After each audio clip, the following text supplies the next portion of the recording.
Hey everyone, welcome back to our YouTube channel. So on today's video, I'm going to show you how to search effects in Instagram. So first of all, open the Instagram application. Now swipe left to go to your camera.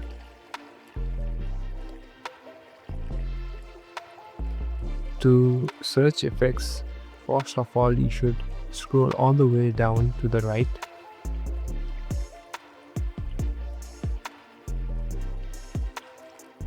And here you can see the option of search an effect. Click on this search button and type on the effects that you want to apply or the filter that you want to apply. So this is the quick and easy way to find an effect and apply it on your videos and photos. So yes, thank you for watching this video. I hope it helps you.